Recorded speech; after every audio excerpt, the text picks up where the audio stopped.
చేసుకుందామండి. పరిశుద్ధుడ పరలోకమందున మా తండ్రి, నీ యొక్క ఘనమైన శ్రేష్టమైన నామానికి వందనాలు తండ్రి. ఈ యొక్క సమయంలో కొద్దిసేపు నీ యొక్క వాక్యాన్ని చెబుతూ ఉండగా నాకు మంచి జ్ఞానాన్ని దయచేయండి. అలాగే తండ్రి, వినేవారికి గ్రహించే మనసును కూడా దయచేసి వాక్య ప్రకారం తండ్రి జీవించి మేమంతా నీ యొక్క నిత్య రాజ్యానికి చేరుకునే బిడ్డలుగా ఉండటానికి సహాయాన్ని దయచేయమని యేసునామం అడిగి వేడుకుంటున్నాం తండ్రి, ఆమేన్. ప్రియమైన దేవుని వారలారా, ఇప్పటి వరకు కూడా బైబిల్లో నుండి చాలా చక్కటి విషయాలు మనం నేర్చుకున్నామండి.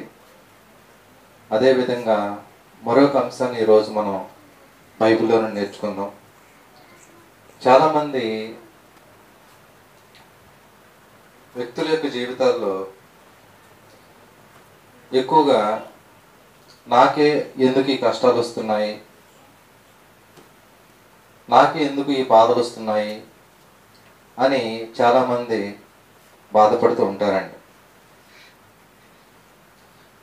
నాకు కూడా మంచి కలర్ ఉంటే బాగుంటుంది కదా, అలాగే మంచి హైటు మంచి వెయిట్ ఉంటే బాగుంటుంది కదా అని కలర్ లేని వాళ్ళు అనుకుంటూ ఉంటారండి. అలాగే హైట్ తక్కువ ఉన్న వాళ్ళు ఏమనుకుంటారు, నేను కూడా మంచి హైట్ ఉంటే బాగుంటుంది కదా అనుకుంటూ ఉంటారండి. అలాగే ఇంకా రకరకాలుగా బాగా బక్కగా ఉన్నవాళ్ళు ఉన్నారనుకోండి, నాకు కూడా మంచి ఫిట్గా మంచి బాడీ ఉంటే బాగుంటుంది కదా అని అనుకుంటూ ఉంటారండి. కానీ ఇవేవి కూడా మనం పరలోకం చేరడానికి అడ్డుపడవండి. నువ్వు కలర్ తక్కువ ఉన్నా, హైట్ తక్కువ ఉన్నా, అలాగే నీకు జుట్టు తక్కువ ఉన్నా, ఏదైనా సరే నిన్ను పరలోకం చేర్చడానికి ఇవేమీ కూడా అడ్డుకోవు. మరి పరలోకం చేర్చడానికి అడ్డుపడేవి ఏంటండి? మనం పరలోకం చేరడానికి అడ్డుపడేవి మన యొక్క పాపాలే మనం పరలోకం చేరడానికి అడ్డుపడతాయి తప్ప, ఇప్పుడు నేను చెప్పినట్టుగా నీ కలర్ కానీ నీ యొక్క హైట్ కానీ వెయిట్ కానీ ఏమీ కూడా అడ్డుపడవండి.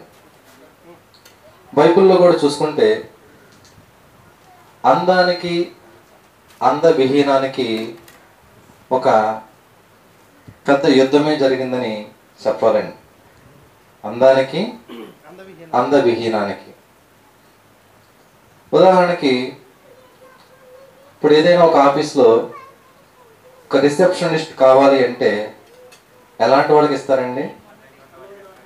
ఖచ్చితంగా అమ్మాయిని తీసుకుంటారు. ఆ అమ్మాయి కూడా ఎలా ఉండాలి? మంచి అందం. పేపర్లో కూడా యాడ్ ఇచ్చేటప్పుడు కూడా కొద్దిగా అందంగా ఉన్న వాళ్ళకి ఎక్కువ ప్రయారిటీ ఉంటుందని చెప్తూ ఉంటారండి. అంటే అలాంటి వాళ్ళకే ఆ ఉద్యోగం అనేది ఇస్తారు. అలాగే ఏరోప్లేన్లో ఎయిర్ హోస్టర్స్ ఉంటారండి. అంటే ఏరోప్లేన్లో ప్రయాణం చేసే వాళ్ళకి, విమానంలో ప్రయాణం చేసే వాళ్ళకి బిస్కెట్స్ కానీ, అలాగే కాఫీ కానీ, టీ కానీ, స్నాక్స్ కానీ ఇవ్వడానికి ఆడవాళ్ళనే తీసుకుంటారండి. వాళ్ళు కూడా ఎలా ఉండాలంటే మంచి అందంగా ఉన్నవాళ్ళని తీసుకుంటారు. వాళ్ళు ఏమంటారంటే ఎయిర్ హోస్టర్స్. అంటే అందంగా ఉన్న వాళ్ళకి ఆ జాబ్ అనేది ఇవ్వడం అనేది జరిగింది. మరి పోలీస్ జాబ్ ఇవ్వాలంటే ఎలాంటి వాళ్ళకి ఇస్తారండి? మంచి పర్సనాలిటీ ఉండాలి, మంచి హైట్, మంచి బాడీ, ఇలా ఉన్న వాళ్ళకే ఈ యొక్క పోలీస్ ఉద్యోగం అనేది ఇవ్వడం కూడా జరిగింది. మరి దేవుడు మనకి పరలోకం ఇవ్వడానికి మన క్వాలిఫికేషన్ ఏంటి అంటే, దేవుడు ఏం చూస్తాడు? లోకపరంగా ఉద్యోగం, ఒక రిసెప్షనిస్ట్ కావాలి అంటే వాళ్ళు అందాన్ని చూస్తారు. అలాగే ఒక పోలీస్ ఉద్యోగం కావాలంటే మంచి ఫిజిక్ని చూస్తారు. మరి దేవుడు పరలోకం ఇవ్వాలంటే ఏం చూస్తాడు? మన యొక్క గుణాన్ని, మన యొక్క పరిశుద్ధతని దేవుడు చూస్తాడండి. మిమ్మల్ని క్వశ్చన్ అడుగుతా, దానికి సమాధానం చెప్పండి. అడవికి రాజు ఎవరు? సింహమే ఎందుకు రాజైంది? సింహాన్ని ఎందుకు అడవికి రాజు అంటారు? ఏమైనా ఎత్తుగా ఉంటుందా?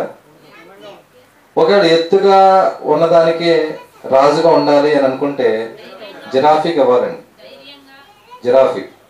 జిరాఫీ మెడ ఈ షెడ్ కంటే ఎత్తుగా ఉంటుంది. మరి జిరాఫీ రాజు అవ్వాలి.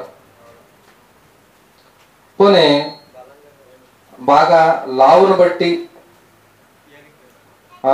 రాజు చేయాలనుకుంటే అన్నిటికంటే మరి అడవి జంతువులు బాగా ఎక్కువ వెయిట్ ఉండేది ఏదండి? ఏనుగు. మరి ఏనుగు రాజు అయిందా? ఏనుగు రాజు అవ్వాల. మరి సింహమే ఎందుకు రాజు అయింది? పోనీ బాగా పరిగెత్తిద్దానా?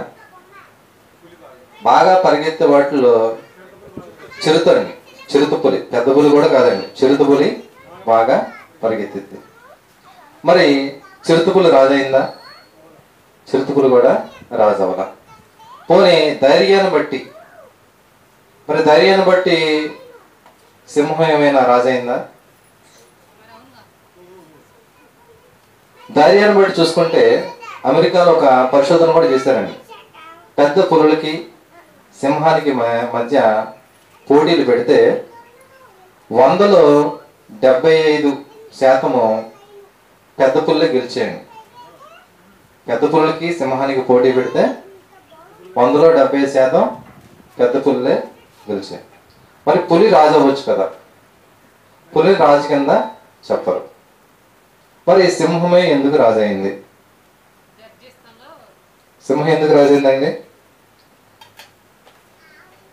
కొన్ని వేటాడడంలో ఏదైనా సింహానికి వేరే ఏది సాటి రాదంటారా? సినిమాలో డైలాగులు కూడా ఉంటాయి కదండి. సింహం సింగిల్గా వేటాడెత్తి పందులు మాత్రమే గుంపులుగా వస్తాయి. ఇది డైలాగే తప్పండి. మీరు యానిమల్ ప్లానెట్లో కానీ డిస్కవరీ ఛానల్లో కానీ చూస్తే సింహం అనేది సింగిల్గా వేటాడదండి. సింహం అనేది సింగిల్గా వేటాడదు. ఒక గుంపు కింద వస్తాయండి. ఒక 3 కానీ 4 కానీ ఒక 5 కానీ ఒక జంతువుని వేటాడేటప్పుడు ఒక గుంపు కింద వచ్చి ఒకటేమో మెడ పట్టుకుంటుందండి, ఒకటేమో జబ్బ పట్టుకుంటుంది, ఒకటేమో ఎనమాల పట్టుకుంటుంది. ఈ విధంగా గుంపుగా కలిసి ఒక జంతువుని వేటాడతాయండి. కానీ పెద్ద పులి మాత్రం సింగిల్గా వేటాడింది. మీరు కావాలంటే మన యానిమల్ ప్లానెట్లో కానీ అలాగే డిస్కవరీ ఛానల్ కానీ చూసుకుంటే పెద్ద పులి మన చిరుతపులు అనేవి గుంపులుగా వేటాడతాయి. పెద్ద పులి మాత్రం ఎక్కువగా మాత్రం సింగిల్గానే వేటాడేది. మరి అయినప్పటికీ మంచి ధైర్యం కలిగిన పెద్ద పులి రాజు అవ్వాల. అడవికి రాజు ఎవరనగానే సింహం అంటాం. సింహమే ఎందుకు రాజైంది? ఎందువల్లంటే తన కుటుంబాన్ని, తన ఫ్యామిలీని సంరక్షించుకునే బాధ్యత సింహం తీసుకుంటుందండి. అంటే తన కుటుంబాన్ని, తన పిల్లల్ని ఇది సంరక్షించుకుంటుందండి. అంటే రాజుకు ఉండవలసిన ముఖ్యమైన గుణం ఏంటంటే తన యొక్క రాజ్యాన్ని, తన యొక్క ప్రజల్ని ఎలా అయితే కాపాడుకుంటాడో అదే రాజుకు ఉండవలసిన ప్రధానమైన లక్షణం. ఇప్పుడు పులి ఉందనుకోండి, పెద్ద పులి, దానికి ఆకలి వేస్తే తన యొక్క పిల్లల్ని అదే తినేస్తాను, పెద్దగా పట్టించుకోదు. కానీ సింహం అనేది అలా ఉండదండి. తన పిల్లల్ని మాత్రం సంరక్షించుకుంటుంది, తన పిల్లల్ని కాపాడుకుంటుంది, శత్రువుల బారి నుండి కూడా రక్షించుకుంటూ ఉంటుందండి. కాబట్టి దేవుడు కూడా మనకి పరలోకం ఇవ్వాలి అంటే నువ్వు ఎర్రగా ఉన్నావా, పొట్టిగా ఉన్నావా, లావుగా ఉన్నావా, ఇలాంటివి ఏమీ చూడండి. కేవలం ఏం చూస్తాడంటే మన యొక్క గుణాన్నే చూస్తాడండి. కాబట్టి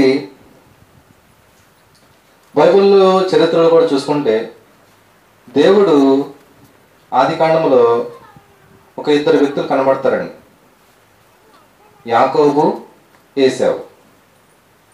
2 వ్యక్తులు మన అందరికీ తెలుసండి, యాకోబు, ఏశావు. మరి వీళ్ళిద్దరిలో కూడా చూసుకుంటే దేవుడు యాకోబుని ఎన్నుకుంటాడు. దేవుడు యాకోబుని యాకోబుని ఎందుకు ఎన్నుకుంటాడు? యాకోబు ఏమైనా పుణ్యపునీతుడండి? అంటే యాకోబు ఏ తప్పు చేయలేదా?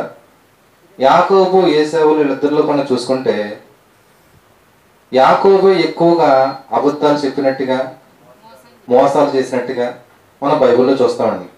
అన్నను మోసం చేస్తాడు, తండ్రిని మోసం చేస్తాడు, చివరికి మామను కూడా మోసం చేస్తాడు. కానీ ఏశావు విషయంలో మన బైబిల్లో చూస్తే ఏశావులో ఒక జ్యేష్ఠత్వ విషయంలో తప్ప మిగిలిన ఎక్కడ కూడా ఏశావు తప్పు చేసినట్టుగా, అబద్ధం ఆడినట్టుగా మనం చూడవండి. జ్యేష్ఠత్వం గురించి మాత్రం అక్కడ కక్కుర్తి పడినట్టుగా చూస్తాం. కానీ ఇక్కడ మరి అయినప్పటికీ మరి దేవుడు యాకోబుని ఎన్నుకోవడానికి కారణం ఏమై ఉంటుందంటారు?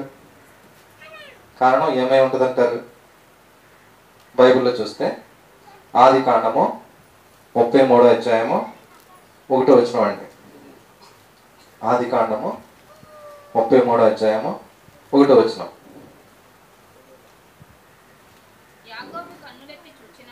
యాకోబు కన్నులెత్తి చూసినప్పుడు ఏశావును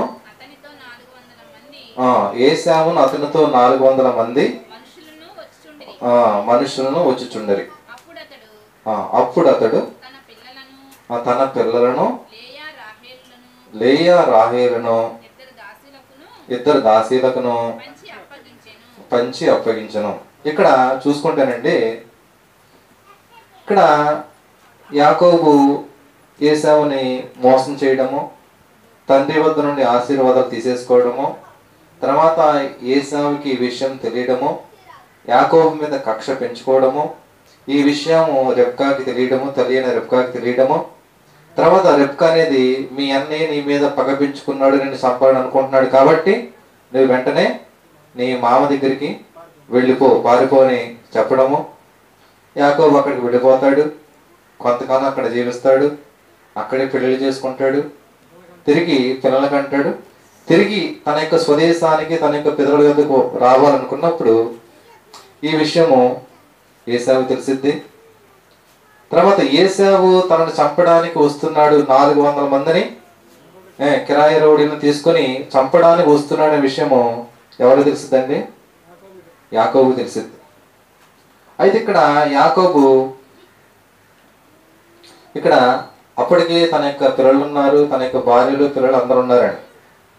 అయితే ఈ విషయం అనేది యాకోబుకి తెలిసినప్పుడు వాళ్ళందరినీ కూడా 4 పెళ్లి చేసుకుంటాడు కదండి యాకోబు. రాహేల్ని, లేయాని, తర్వాత ఇద్దరికి కూడా 2 దాసులు ఉంటారు. రాహేల్కి జిల్పా అని, అలాగే లేయాకి బిలహా అని 2 దాసీలు ఉంటారు. వాళ్ళు కూడా పిల్లలు ఉంటారు. వీళ్ళందరినీ కూడా మరి తీసుకొని వచ్చేటప్పుడు ఒక ఆర్డర్లో, అంటే ముందు జిల్పాని ఆమె యొక్క పిల్లల్ని, తర్వాత బిలహాని ఆమె యొక్క పిల్లల్ని, అలాగే లేయాని ఆమె యొక్క పిల్లల్ని, అలాగే రాహేల్ని ఆమె యొక్క పిల్లల్ని ఒక క్యూ సిస్టమ్ లాగా అందరిని కూడా వీళ్ళ పంచి అప్పగించి వాళ్ళందరికంటే ముందుగా యాకోబు ముందుంటాడండి. ఆ వచనాలు చూసుకుంటే ఉండదండి. వాళ్ళందరికంటే ముందు ఎవరు నిలబడతారు? 3వ వచనం చదవండి. తానంటే ఇక్కడ యాకోబు వారి ముందర వెళ్ళుచు, ఇలా అందరినీ కూడా ఒక క్యూ సిస్టమ్ లాగా ఏర్పాటు చేసి వాళ్ళందరికంటే ముందుగా ఎవరు వెళ్తున్నారండి? యాకోబు వాళ్ళందరికంటే ముందు. అంటే ఒకవేళ వేటు కనుక పడితే, ఓకేనా, కత్తి వేటు కనుక పడితే ముందు నా మీదే పడాలి. అంటే దీన్ని బట్టి యాకోబుకి తన యొక్క కుటుంబం మీద, తన యొక్క ఫ్యామిలీ మీద ఎంత ప్రొటెక్షన్ ఉన్నట్టుగా మనకు అర్థమవుతుందండి. చాలా ప్రొటెక్షన్, అంటే తన యొక్క కుటుంబాన్ని సంరక్షించుకోవాలి. ఒకవేళ వేటు పడినా ఆ వేటు మొట్టమొదటి నా మీదే పడాలి, నా పిల్లల మీద కానీ, నా యొక్క భార్య మీద కానీ, భార్యల మీద కానీ పడకూడదు. ఈ గుణం నచ్చిందండి యాకోబు. దేవుడికి యాకోబులో ఉన్న ఈ యొక్క గుణం అనేది నచ్చిందండి. అంటే తన యొక్క కుటుంబాన్ని ఇంత సంరక్షించుకుంటున్నాడంటే, ఒక జనాంగాన్ని, నాకు జనాంగాన్ని ఇస్తే మరి ఎంత కాపాడుకుంటాడని దేవుడు యాకోబుని ఇశ్రాయేలుగా ఏర్పాటు చేసి తన యొక్క పిల్లల్ని అతని యొక్క గర్భం ద్వారా పుట్టేలాగా ఏర్పాటు చేశాడండి. కాబట్టి మరి ఇప్పటివరకు కూడా ఎంత మంచి యాకోబు అంటే తన కుటుంబాన్ని సంరక్షించుకునే ఇలాంటి మంచి గుణం కలిగిన యాకోబు దుర్లక్షణం కూడా కలిగి ఉన్నాడండి. దుర్లక్షణం కూడా కలిగి ఉన్నాడు. కాబట్టి చాలామంది బైబిల్లో కూడా చూసుకుంటే భక్తులైన వాళ్ళలో కూడా కొంతమందిలో మంచి లక్షణాలతో పాటు దుర్లక్షణాలు కూడా కొంతమంది భక్తుల్లో ఉన్నాయండి. సొలొమోను ఎంత మంచి భక్తుడండి. సొలొమోను అతను ఎంత మంచి భక్తుడంటే అతను దేవుని కోసం ఒక మందిరాన్ని ఏర్పాటు చేసేటప్పుడు ఒక సుత్తపు సౌండ్ కూడా ఏమాత్రం రాకుండా మందిర నిర్మాణం ఏర్పాటు చేశాడంటే నిజంగా చాలా గ్రేట్ కదండి. మన ఇంటి దగ్గర మన ఒక హౌస్ అనేది కన్స్ట్రక్షన్ చేసేటప్పుడు మరి ఏ సౌండ్ రాకుండా ఇల్లు అనేది ఏర్పాటైపోద్దండి. కనీసం టాపీ సౌండ్ కూడా రాకుండా ఉంటుందండి. కానీ అక్కడ పనిచేసేవాడు ఊపిరి శబ్దం తప్ప ఎలాంటి సౌండ్ కూడా వినపడలేదంటే దేవుని యందు ఎంత భక్తి కలిగి ఉన్నాడో మనకు అర్థమవుతుంది. అలాంటి సొలొమోను గారు కూడా మరి దేవుని విషయంలో ఒకానొక సందర్భంలో తప్పిపోవడం అనేది జరిగిందండి. అయితే ఓ తల్లి బైబిల్లో చూసుకుంటే బైబిల్ చరిత్రలో ఒక ఆమె అందం లేకపోయినా మంచి సంస్కారంగా బ్రతికిందండి. బైబిల్ చరిత్రలో ఓ తల్లి అందం లేకపోయినా కూడా మంచి సంస్కారంగా బ్రతికింది. ఆదికాండము 29వ అధ్యాయము 1వ వచనం అండి.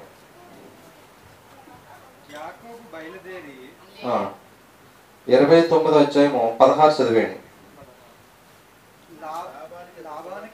లాబానికి 2 కుమార్తెలుండరి. వారిలో పెద్దదాని పేరు లేయా, చిన్నదాని పేరు రాహేలు.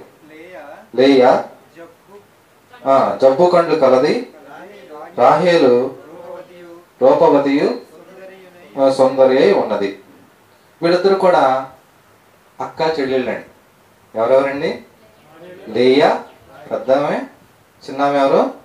రాహేలు. వీళ్ళిద్దరు కూడా అక్క చెల్లెలు. వీళ్ళ తండ్రి ఎవరండి? లాబాను. అయితే పెద్దామె జబ్బు కండ్లు కలది. జబ్బు కండ్లు ఏంటంటే అంటే కళ్ళ నుండి కొంతమందిలో పుస్ అనేది కారుతూ ఉండదండి. మామూలుగా మనకు కూడా లైట్గా పుష్కర తెల్లారిన తర్వాత మనం ఇలా తీస్తూ వచ్చేస్తాను, పెద్ద లెక్కలదే ఉండదు. కానీ ఆనాటి కాలంలో మరి కొన్ని వ్యాధులు అనేవి ఎక్కువగా వస్తూ ఉండేయండి. అందులో ఒకటి ఏంటంటే జబ్బు కండ్లు అంటే కళ్ళకి పుసి కారడం. దానివల్ల ఏంటంటే కొద్దిగా ఆ కళ్ళు చూడంగానే కూడా కొద్దిగా సుందరంగా అందంగా అందవిహీనంగా కనబడుతూ ఉంటుంది. కానీ ఆమె చెల్లెలు అయిన రాహేలు ఎలాంటిదండి?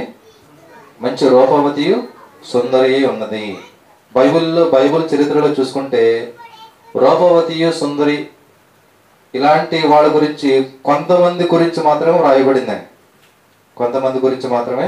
వ్రాయబడింది. టాప్ 1 రాహేల్ అనుకుంటే టాప్ 2 ఎస్తేర్ కింద మనం చెప్పొచ్చండి. అంటే ఇంకొన్నారు, అబీగైల్ ఉంటుంది, ఆమె కూడా సుందరవతే. కానీ ఇలా కొంతమంది ఉంటారండి. అయితే మొత్తం మరి బైబిల్లో బాగుంది ఎవరంటారు? మరి లేయా కూడా ఒక ఆమె కింద మనం చెప్పుకోవచ్చండి. అంటే రోడ్డు మీద వెళ్ళేటప్పుడు కూడా అందరూ కూడా రాహేల్ని చూసేవాళ్ళు తప్ప లేయని ఎవరు కూడా చూసేవాళ్ళు కాదండి. అంటే ఆమెకున్న మరి యొక్క కళ్ళను బట్టి చూడడానికి అందవిహీనంగా కొద్దిగా అందం తక్కువగా ఉంటుంది కాబట్టి ఎవరు కూడా చూసేవాళ్ళు కాదండి. బైబిల్లో కూడా దేవుడు కొంతమందికి అందాన్ని ఇచ్చాడండి. దేవుడే ఇచ్చాడు. అందాన్ని ఇచ్చినా అందవిహీనంగా ఉన్న మొత్తం మీద ఇదంతా ఎవరు చేశారండి? దేవుడే చేశాడు. బైబిల్లో కొంతమంది అందాన్ని బట్టి రక్షించబడిన వాళ్ళు కూడా ఉన్నారండి. అందాన్ని బట్టి రక్షించబడ్డారు. ఎవరై ఉంటారు?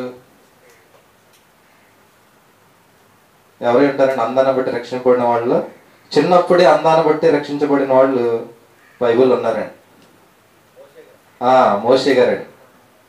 మోషే సుందరుడై ఉండట చూచి మరి వాళ్ళ తల్లి ఆ పిల్లవాడిని సుందరుడై ఉండట చూచి మరి ఎక్కడ ఫరో చంపేస్తాడని చెప్పి ఆ యొక్క బాలుడిని, ఆ యొక్క చిన్న శిశువుని ఒక జమ్ము పెట్టిలో పెట్టి తర్వాత ఫరో కుమార్తె వెళ్ళేటప్పుడు ఆ యొక్క ఏటిలో వదిలివేయడము, తర్వాత ఆ ఫరో కుమార్తె చూడటము, ఆ బాలుని చూసి తను నా కొరకు పెంచమని చెప్పడము, ఇదంతా జరిగిద్దండి.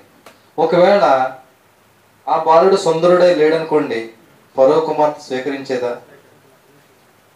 ఆ బాలుడు కన్నా మోషే గారే నల్లగా ఉండి కేసీఆర్ ముక్కులాగా ఉంటే ఫరో కుమార్తె తీసుకునేదా? తీసుకోదండి. అంటే అందాన్ని బట్టి ఇక్కడ మోషే గారు రక్షింపబడినట్టుగా మనం చూస్తున్నామండి. అలాగే మన ఎగ్జామ్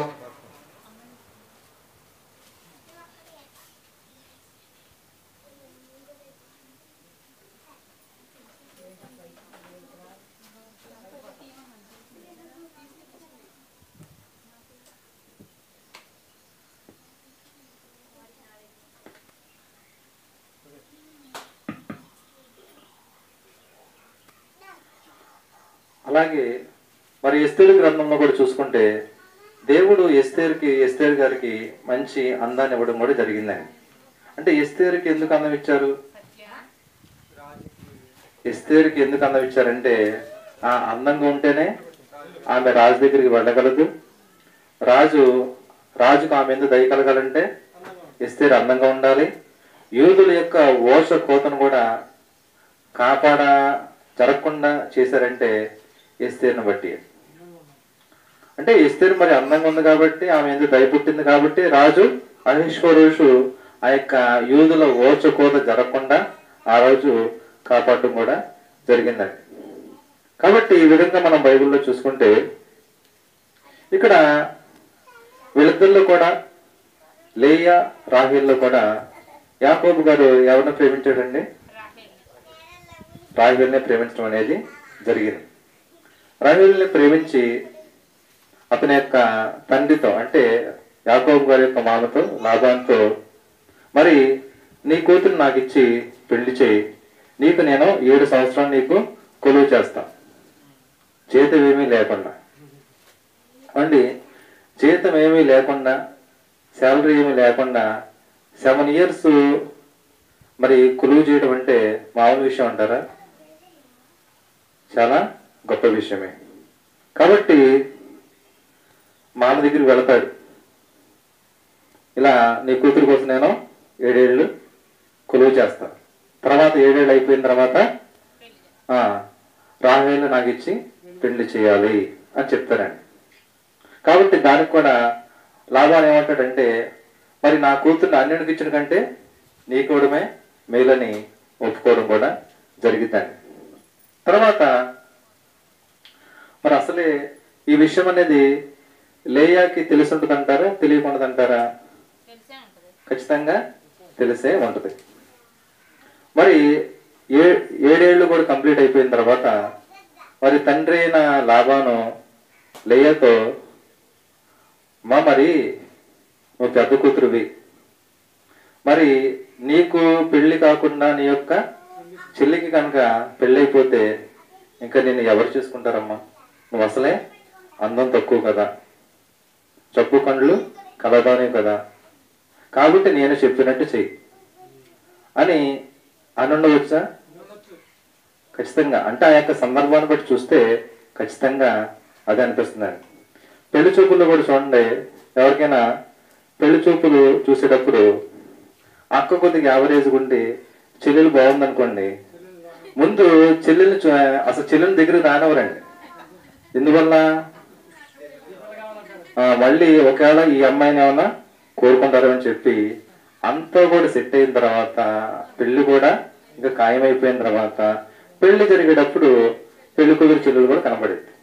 అప్పుడు పెళ్లి కొడుకు మనసు మార్చుకోవడానికి ఆల్రెడీ కమిట్ అయిపోయాడు కాబట్టి ఇంకా ఛాన్స్ లేదు. ఒకవేళ చూసినా ఇంకా నేను ఆల్రెడీ కమిట్ అయ్యాను కాబట్టి ఇంకా వేరేది లేదని ఇంకా చేసుకుంటాడండి.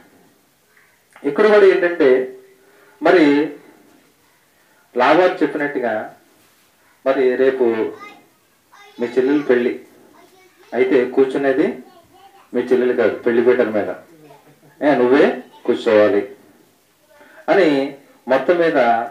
అంటే ఇప్పుడు ఇదేమైనా లేయాకి ఇష్టపడేమైనా చేసుకుంటుందండి? ఇప్పుడు యాకోబు రాహేలు ప్రేమించే విషయము లేయాకి ఖచ్చితంగా తెలిసే ఉంటుంది. కాబట్టి ఎవరినో ప్రేమించిన వ్యక్తిని ఈమెలా చేసుకుంటుంది? కానీ తండ్రి చెప్పాడు కాబట్టి చేసుకోవడానికి ఒప్పుకుంది, పెళ్లి పీటల మీద కూర్చుంది. తర్వాత మరి యాకోబుకి ఎప్పుడు మరి పెళ్లి చేసుకోవాలా, ఎప్పుడు రాహేలు చేసుకోవాలని ఎక్కువగా ఆరాటం ఉంది. కాబట్టి మొత్తం మీద రాత్రిపూట పెళ్ళయింది. తర్వాత తెల్లారి చూసుకుంటాడు. మరి ఆత్ర ఎక్కువ కాబట్టి మొత్తం అయిన తర్వాత తెల్లారి చూసుకున్న వాడికి ఎవరంటారండి? లేయా ఉంటుంది. రాహేలు బదులు లేయా ఉంటుంది. మంచం మీద నుంచి కింద పడతాడు. పడి మామ మీద తగుకి వెళ్తాడు. తగుకి కాబట్టి తగుకి వెళ్ళినప్పుడు మంచి ఆవేశంగా వెళ్ళిపోతాడు లాభాన్ దగ్గరికి. నువ్వు నాతో ఏమన్నావు? నేను ఎవరి కోసం కొలువు చేసి నీకు తెలుసు కదా, అయినా నువ్వు నన్ను ఇలా మోసం చేస్తావా అంటే యాకోబు అక్కడ లాభాన్ని ఏమంటారంటే, అయ్యా మరి మా ఆచారం ప్రకారం పెద్దావిడికి పెళ్లి కాకుండా చిన్నావిడికి పెళ్లి చేయడం అనేది మా దేశం ఆచారం కాదు. నీకు రాహేలు కూడా కావాలి అంటే మరి 7 ఏళ్ళు మళ్ళీ కొలువు చేయి, అప్పుడు రాహేలు కూడా ఇస్తానంటే ఇంకా చేసేది లేక మొత్తం మీద యాకోబు మరి తర్వాత 7 ఏళ్ళు కూడా కొలువు చేయడానికి ఒప్పుకోవడం కూడా జరిగిద్దండి. అయితే ఇక్కడ మనం చూసుకుంటే, ఇక్కడ మనం జాగ్రత్తగా ఆలోచిస్తే అప్పటి వరకు లేయ యొక్క బాధ ఒక ఎత్తు, అప్పటి నుంచి లేయ యొక్క బాధ ఇంకో ఎత్తు అండి. ఎందువల్లంటే తన భర్త పనిచేస్తుంది తన కోసం కాదండి. తన భర్త పనిచేస్తుంది, తన భర్త పొలానికి వెళుతుంది, కష్టపడుతుంది ఎవరి కోసమో? తన కోసం కాదండి. తన కోసం కాదు, తన యొక్క చెల్లెల కోసం అన్నప్పుడు మరి లేయాకి ఎంత బాధ ఉంటుంది చెప్పండి. పెళ్ళవనప్పుడు అంటే ఏదో కొద్దిగా బాధ ఉంటుంది కానీ అంత ఎక్కువ కాదు. కానీ ఇప్పుడు పెళ్ళైపోయిన తర్వాత తన యొక్క భర్త తన కోసం కాకుండా తన చెల్లెల కోసం పొలానికి వెళుతున్నాడండి.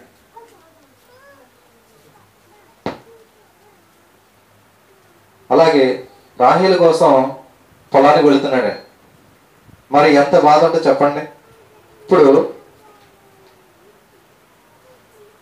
నీ భర్త కష్టపడి పనిచేసి నెలకు వచ్చిన శాలరీని నీ కోసము నీ యొక్క పిల్లల కోసం వినియోగించకుండా ఎవరో పరాయి స్త్రీకి కోసం ఖర్చు పెడితే ఆ స్త్రీకి ఎలా ఉంటుంది అంటే, భార్యకి ఎలా ఉంటుందండి? చాలా బాధ ఉంటుందండి. అంతెందుకు, ఇప్పుడు భార్య ముందు వేరే వాళ్ళని స్త్రీని పొగిడితే భార్యకి ఎలా ఉంటుందండి? చాలా కోపం అనేది ఉంటుందండి. ఏ రోజు కూడా లేయా దగ్గరికి రాలేదండి యాకోబు. ఇప్పుడు ఏదో మొక్కుబడి కాపురం అంటారు కదండి, మొక్కుబడి కాపురం అనేది చేయడం అనేది జరిగిందండి.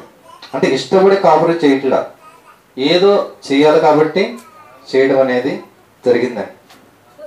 ఆమె ఎంత బాధపడిందంటే చివరికి యాకోబు ప్రేమించకపోగా ద్వేషిస్తాడండి. యాకోబు లేయాను ప్రేమించకపోగా ద్వేషిస్తాడు. ఆదికాండం 29వ అధ్యాయము 31వ వచనం అండి. ఆదికాండము 29వ అధ్యాయము 31వ వచనం. లేయా ద్వేషింపబడుట యెహోవా చూచి ఆమె గర్భమును తెరిచెను. చాలండి. లేయా ద్వేషింపబడుట ఎవరు చూచారండి? దేవుడు చూశాడండి. దేవుడు చూసి ఏం చేశాడంటే ఆమె యొక్క గర్భాన్ని తెరిచెను. పెళ్ళైన తర్వాత భర్త గురించి భార్య చాలా కలలు కంటుందండి.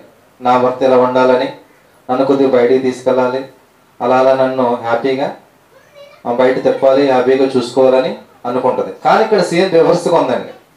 అంటే యాకోబుకి పెళ్ళయింది, కానీ లేయాను పట్టించుకోవట్లా, ప్రేమించట్లేదు.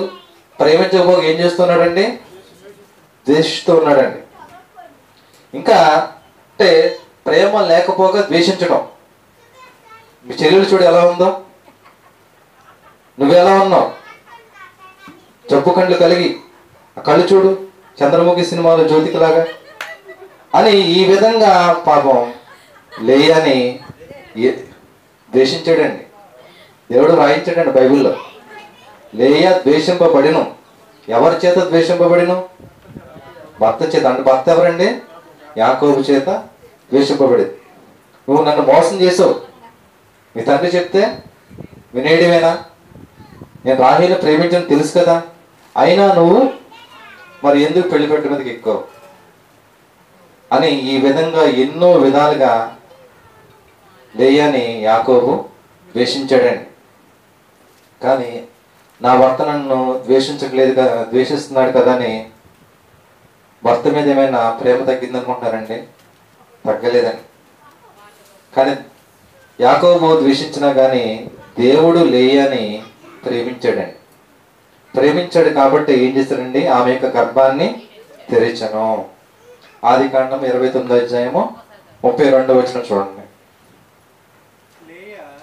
లేయా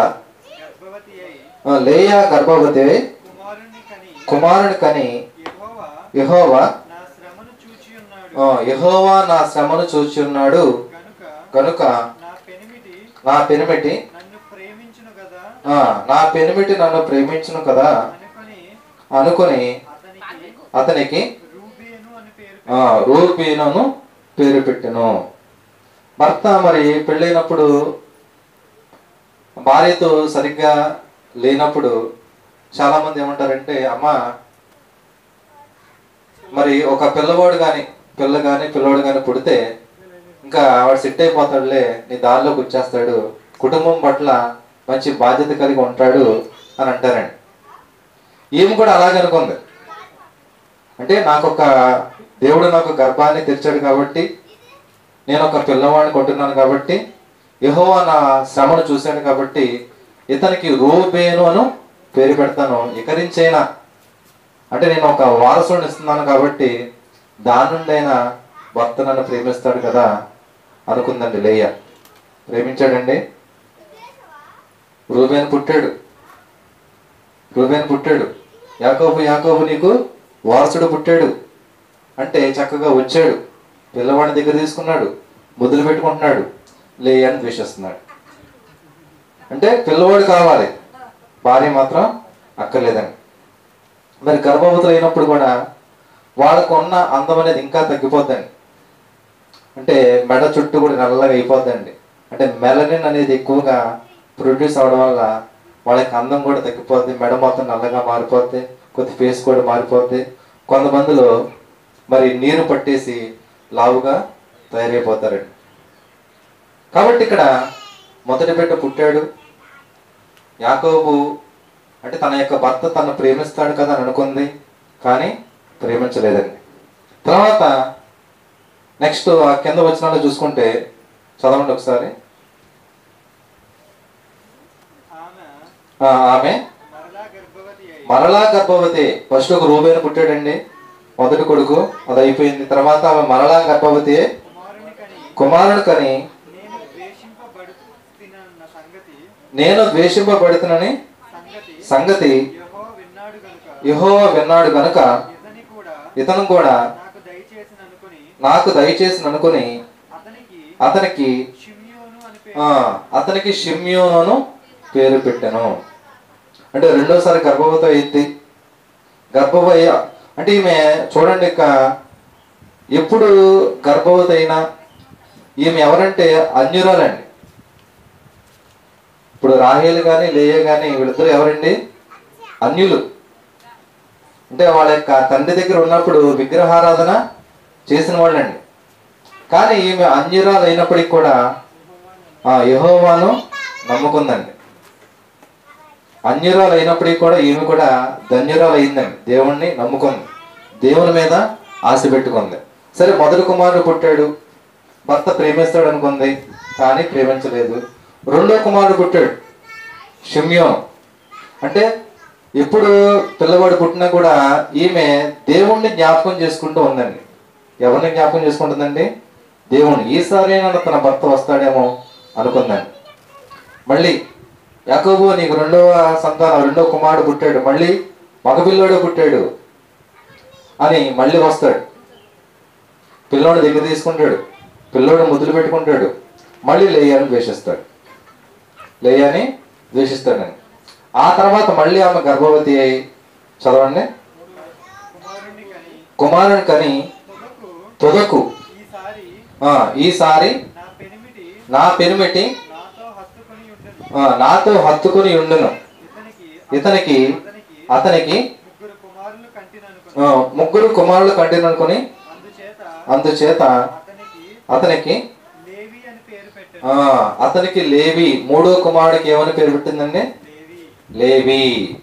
ఈసారైనా అంటే యాకోబుకి ముచ్చటగా మరి ముగ్గురు కుమారులని నేను కొన్నాను కాబట్టి ఈసారైనా మరి నన్ను ప్రేమిస్తాడు కదని పాపం లేయా ఆశ పెట్టుకుందండి. ముగ్గురు పిల్లలు ఇచ్చిందండి, ముగ్గురు కూడా మగ సంతానమే. అయినప్పటికి కూడా యాకోబు ఆమెని ప్రేమించలేదండి, ద్వేషిస్తూనే ఉన్నాడండి. తర్వాత మరలా ఇంకా నాలుగోసారి అండి, ముగ్గురు కన్న తర్వాత మరలా గర్భవతి కుమారుని కని ఈసారి ఇక్కడ మార్చిందండి. మొదటిసారి చూసింది, భర్త నన్ను ప్రేమిస్తాడు కదా అనుకుంది, ప్రేమించలా.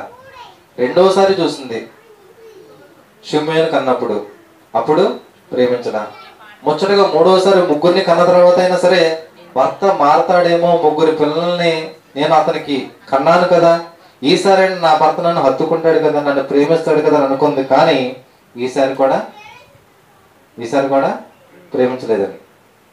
చివరికి ఇక నాలుగోసారి యోధా పుట్టినప్పుడు ఇక భర్తని ఇంకా గింతేలకు వదిలేసిందని. ఇక నేను యెహోవాను స్తుతిస్తానని దేవుణ్ణి స్తుతించడం అనేది, అంటే ఇంకా భర్త ఎలా ఉన్నా కూడా ఇక్కడ ఆమెమి కూడా దాని గురించి ఇంకా వదిలేసిందని. అంటే బాధే, కానీ ఇంకా భర్త మీద ఆశ పెట్టుకోవడం, అన్న ప్రేమిస్తాడేమో అనుకోవడం అనేది ఇంకా వదిలేసింది. మరి చాలా మంది హాస్పిటల్లో ఏదైనా మామూలుగా సిజేరియన్, ఇప్పుడు బిడ్డ పుట్టేటప్పుడు నార్మల్ డెలివరీ కానప్పుడు ఏం చేస్తారండి? ఆపరేషన్ చేస్తారు. ఆపరేషన్ చేసినప్పుడు ఆ యొక్క నొప్పులు తగ్గడానికి టాబ్లెట్స్ అనేవి 50% అయితే మిగిలిన 50% ఎలా తగ్గుతాయి అంటే భర్త ప్రేమగా చూసుకుంటే తగ్గిపోతాయి అంటే. కాబట్టి అలాంటి ప్రేమ అనేది ఇక్కడ లేయా జీవితంలో కనపడలేదని. కాబట్టి దాని తర్వాత ఇంకా భర్తని ఆశించటం, భర్త తనను ప్రేమిస్తాడేమో అని అనుకోవడం వదిలేసి చివరికి ఏం చేసిందండి? దేవుని స్తుతించడం అనేది చేసిందండి. మరి భర్త ప్రేమించలేదని ఏమైనా దారి తప్పిందండి లేయా? భర్త ప్రేమించలేదు కదా, ఇంకా తన యొక్క భర్త నా చెల్లినే ప్రేమిస్తుంది, నన్ను ఏమీ పట్టించుకోవట్లేదు కదని మరి ఆమె ఏమీ కూడా వేరే నిర్ణయం అనేది తీసుకోలేదని. పైగా ఈమె పుట్టుకతో విగ్రహారాధికురాలు. కానీ యెహోవాను మాత్రం ఈమె నమ్ముకుందని, తన భర్త దేవుణ్ణే, ఆయన నిజమైన దేవుడని ఈమె నమ్మడం కూడా జరిగింది. మరి ఈమె చెల్లెలు ఉంది కదా రాహేలు. మరి రాహేలు గురించి వీళ్ళిద్దరు కనుక చూసుకుంటే రాహేలు కంటే లేయానే దేవుడిని స్తుతించినట్టుగా, దేవుని యందు భక్తి కలిగినట్టుగా మన బైబిల్లో చూస్తామండి. రాహేలు తన తండ్రి దగ్గర చేసిన విగ్రహారాధన ఇంకా పోలేదండి. ఆ పిచ్చి అనేది ఇంకా పోక అక్కడ లాభాన్ దగ్గర నుండి వచ్చేటప్పుడు కూడా విగ్రహాలు దొంగతనం చేస్తాను. మన బైబిల్లో చూస్తే మీకు తెలుసండి చదివిన వాళ్ళకి, విగ్రహాలు కొన్ని దొంగతనం చేసి తీసుకొని వచ్చేస్తాయి. ఎందుకు తీసుకొచ్చింది మరి? ఎందుకు తీసుకొచ్చింది అంటే వాటిల్లో దాని మీద భక్తి ఉంది కాబట్టి. ఇక్కడ లేయా జీవితంలో చూసుకుంటే కుమారుడు కన్నా ప్రతిసారి కూడా దేవుడిని జ్ఞాపకం చేసుకుందని. దేవుడు నాకు దయచేశాడు, యెహోవా నాకు గర్భాన్ని తెరిచాడు, ఇలా ప్రతిసారి కూడా ఎవరిని జ్ఞాపకం చేసుకుందండి? దేవుడిని జ్ఞాపకం చేసుకుందని. మరి రాహేలు జ్ఞాపకం చేసుకుందంటారా? రాహేలు ఏదో కొద్దిగా మారితే తప్ప పెద్దగా ఎక్కువగా మారినట్టుగా మనం బైబిల్లో చూడమండి. చివరికి ఇద్దరికి కూడా దేవుడు తీర్పు తీరుస్తాడండి. సామెత ఉండదు కదా, తమ్ముడే పేకాట. ఇద్దరు అక్క చెల్లెలే, కానీ ఇద్దరికి కూడా దేవుడు తీర్పు అనేది ఎలా తెచ్చాడో బైబిల్లో చూస్తే ఆదికాండము 35వ అధ్యాయము 18వ వచనం అండి. ఆదికాండము 35వ అధ్యాయము 18వ వచనం. ఆమె మృతి పొందెను. ఆమె అంటే ఎవరండి? రాహేలు. ఆదికాండము 35వ అధ్యాయము 18వ వచనం అండి. ఆమె మృతి పొందెను, ప్రాణము పోవుచుండగా ఆమె అతని పేరు బెనోని అనెను. కింద పుట్టినోట్లో ఉంటుంది కదండి, బెనోని అంటే దుఃఖ పుత్రుడు. బెనోని అంటే దుఃఖపుత్రుడు. అంటే ఇక్కడ యాకోబు, అతని యొక్క భార్యలు, పిల్లలు వీళ్ళంతా కూడా అక్కడి నుంచి అంటే తండ్రి వద్ద నుండి తిరిగి తన యొక్క పితరుల దేశానికి వచ్చేటప్పుడు ఇక్కడ రాహేలుకి ప్రసవ దినాలు నిండి గర్భవతి పిల్లలను కనేటప్పుడు ఆమె మృతి పొందిందండి. అంటే చనిపోద్ది రాహేలు. చనిపోయేటప్పుడు ఆ యొక్క కనే పిల్లవాడికి ఏమని పేరు పెట్టిందండి? బెనోని. బెనోని అంటే దుఃఖపుత్రుడు. అంటే అదేం పేరండి? దేవుణ్ణి మరి జ్ఞాపకం చేసుకున్నా, దేవుణ్ణి జ్ఞాపకం చేసుకోవాలా. ఇప్పుడు లేయా యొక్క జీవితంలో చూసుకోండి, ఆమె కుమారుడు కనే ప్రతిసారి కూడా దేవుణ్ణి జ్ఞాపకం చేసుకుంది. కానీ రాహేలు జీవితంలో అలా జ్ఞాపకం చేసుకున్నట్టుగా కనబడదండి. దారి మధ్యలో చనిపోతుందండి. దారి మధ్యలో ఒక అనాథలాగా ఒక దారి మధ్యలో చనిపోవడం అనేది జరిగిద్దండి. కానీ లేయాని ఎక్కడ బాధ పెడతారండి? అబ్రహాము, శారా, ఇస్సాకు, రెబ్కా వీళ్ళంతా పితరులే కదండి. వీళ్ళంతా కూడా ఎక్కడైతే పాతి పెట్టబడతారో అక్కడే లేయాని కూడా పాతి పెడతారండి. చూడండి, ఆదికాండము 49వ అధ్యాయము 31వ వచనం అండి. ఆదికాండము 49వ అధ్యాయము 31వ వచనం. అక్కడనే వారు అంటే ఇదంతా కూడా యాకోబు గారు చివరి దినాల్లో అతని యొక్క పిల్లలకి చెప్తున్నాడండి. యాకోబు గారు అతని యొక్క చివరి దినాల్లో తన పిల్లలందరినీ కూడా పిలిచి చెప్తున్నాడు. చదవండి. అక్కడనే వారు అబ్రహామును అతని భార్య అయిన శారాను పాతిపెట్టిరి. అక్కడనే ఇస్సాకును అతని భార్య అయిన రెబ్కాను పాతిపెట్టిరి. అక్కడనే నేను లేయాను పాతి పెట్టితిని. అంటే వీళ్ళందరూ కూడా ఇక్కడ లేయాను కూడా ఏంటంటే తన యొక్క పితరులు ఎక్కడైతే ఉన్నారో, ఎక్కడైతే పాతి పెట్టబడ్డారో అక్కడే లేయాను కూడా పాతి పెట్టడం అనేది జరిగిందండి. అంటే ఇక్కడ లేయా తన యొక్క పితరులు ఎక్కడైతే ఉన్నారో, ఎక్కడైతే పాతి పెట్టబడ్డారో లేయా కూడా అక్కడే పాతి పెట్టబడిందండి. మరి రాహేల్ అక్కడ ఉందండి, తన యొక్క పితరుల దగ్గర ఉందా అంటే రాహేలుని అక్కడ పాతి పెట్టారా?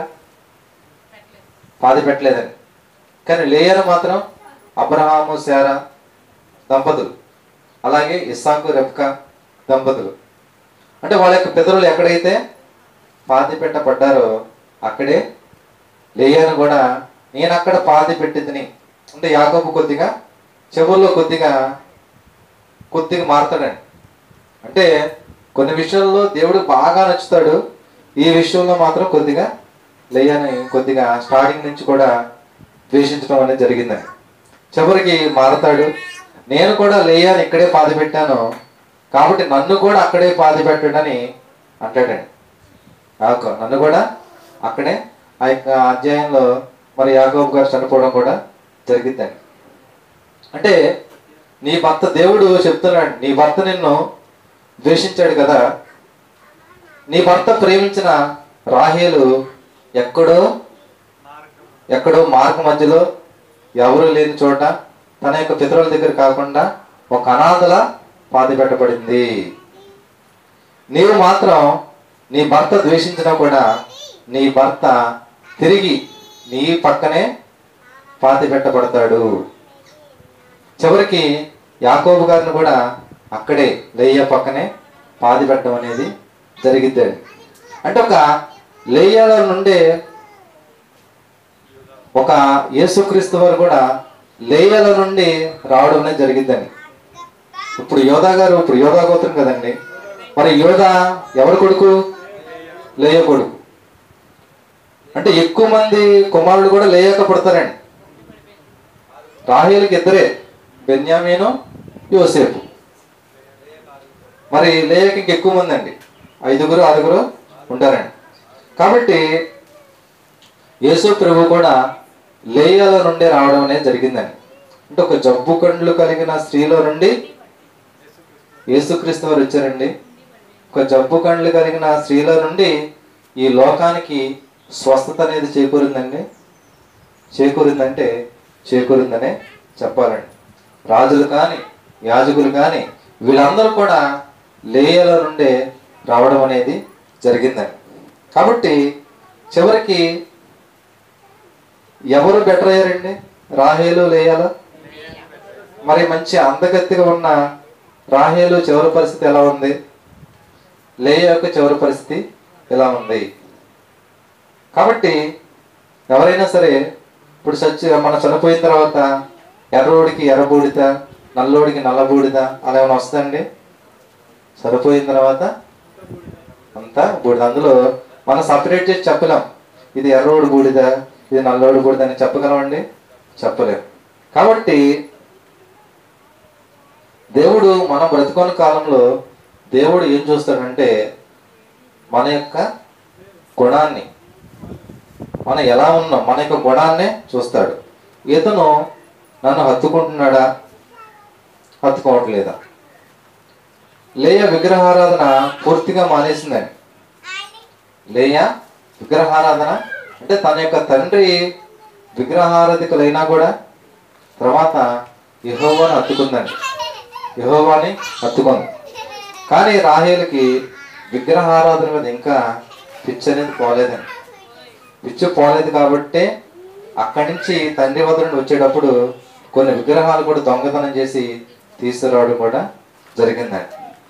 కాబట్టి బైబిల్లో కూడా ఒక మాట ఉంటుందండి, వివేకం లేని సుందర స్త్రీ పంది ముక్కునున్న బంగారు కమ్మె వంటిది.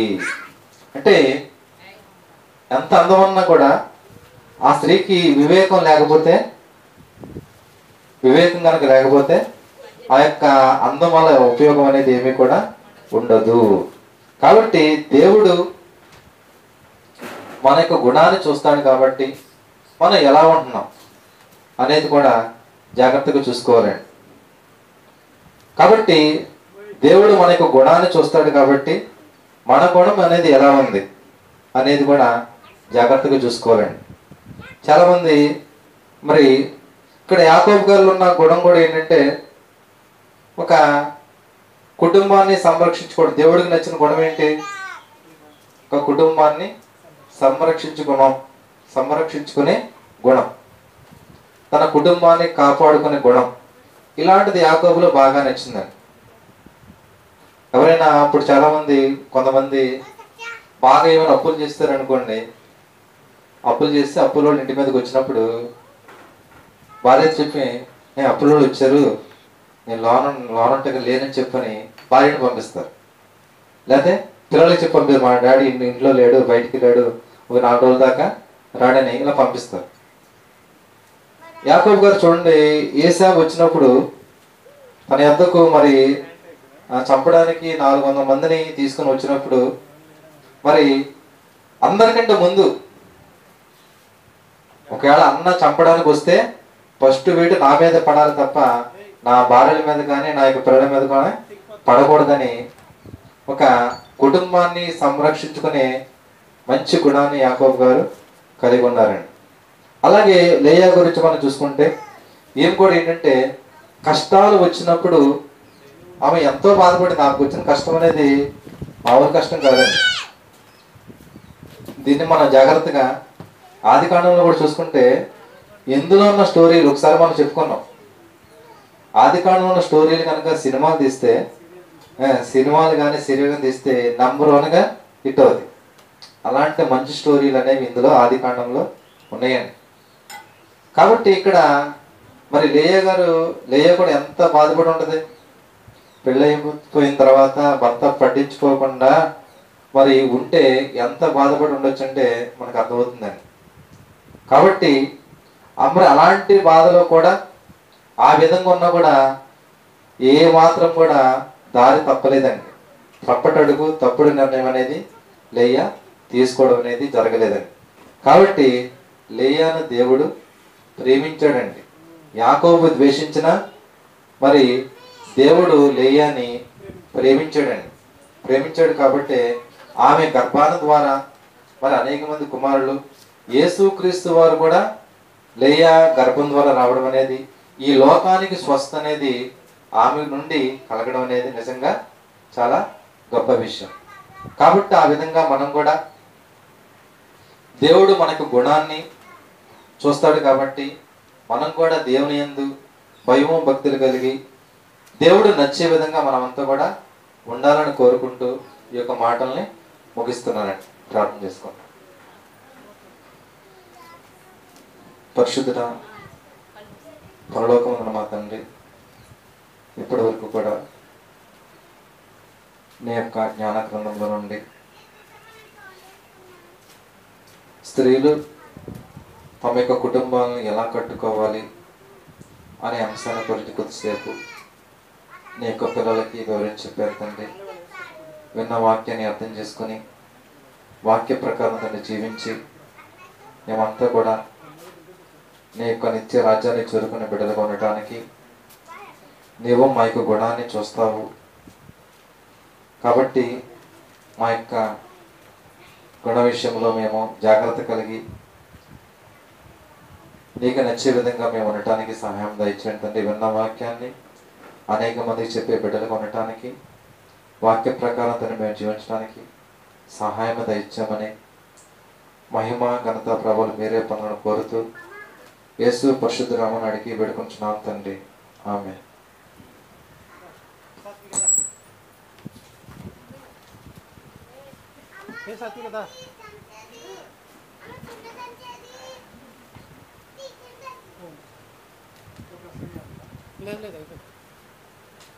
పిల్ల